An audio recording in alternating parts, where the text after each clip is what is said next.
Self ലവിനുള്ള ഒരു രണ്ടാമത്തെ പ്രധാനപ്പെട്ട കാര്യമായിട്ട് ഞാൻ പറഞ്ഞത് സെൽഫ് കെയറാണ്. അറിയാം, സെൽഫ് കെയർ നമ്മൾ സ്വയത്തെ കരുതുക. നമ്മുടെ ശരീരം, മനസ്സ്, ബുദ്ധി, ആത്മാവ്, ഈ എല്ലാ തലങ്ങളിലും നമ്മൾ കൊടുക്കേണ്ട കെയറാണ്. ശരീരത്തിനറിയാം, ശരീരത്തിന് നമുക്ക് ആവശ്യം ഫുഡ്, റെസ്റ്റ്, എക്സസൈസ്. അതേപ്പറ്റിയൊക്കെ നമുക്കിന്ന് നല്ല അറിവുകളുണ്ട്. ആരോഗ്യത്തിന് വേണ്ടിയിട്ടുള്ള നല്ല ഫുഡ്, നമ്മുടെ എക്സസൈസും വിശ്രമവും ഒക്കെ ഉള്ളത്. പിന്നെ അതുപോലെയാണ് നമ്മുടെ മനസ്സിന് നമ്മൾ പറയുമ്പം എൻ്റർടൈൻമെൻറ്റ്, ഫൺ, റിലാക്സേഷന്, അതുപോലെ നമ്മുടെ യാത്രകൾ, ഹാപ്പിനെസ്സിനുള്ള ആക്ടിവിറ്റീസ്, ഇതെല്ലാം നമ്മുടെ മനസ്സിനെ സന്തോഷിപ്പിക്കുന്ന കാര്യങ്ങളാണ്.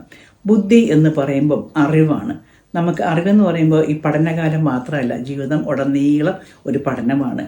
നമ്മുടെ യാത്രകൾ, പുസ്തക വായനകൾ, പരസ്പരം നമ്മൾ ആൾക്കാരോട് സംസാരിക്കുമ്പോൾ കിട്ടുന്ന അറിവുകൾ, കണ്ടും കേട്ടും പഠിക്കുന്ന അറിവുകൾ.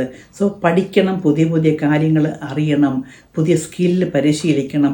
ഇങ്ങനെ ഒക്കെയുള്ള വാഞ്ചയെല്ലാം നമ്മുടെ ബുദ്ധി വികാസത്തിന് സഹായിക്കുന്ന കാര്യങ്ങളാണ്. പിന്നെയാണ് നമ്മൾ ആത്മാവെന്ന് പറയുക. അതിന് ഏത് റിലീജിയൻ ആയിക്കോട്ടെ, ആത്മതലത്തിലുള്ള വളർച്ചയ്ക്കും സഹായിക്കുന്നതാണ് നമ്മുടെ പ്രാർത്ഥനകൾ, ഡിവോഷൻസ്, മെഡിറ്റേഷൻസ്, ഇങ്ങനെയുള്ള ഫാസ്റ്റിംഗ്, പ്രെയർ, ഇതെല്ലാം നമ്മുടെ ആത്മതലത്തിലുള്ള വളർച്ചയ്ക്കും സഹായിക്കുന്നതാണ്.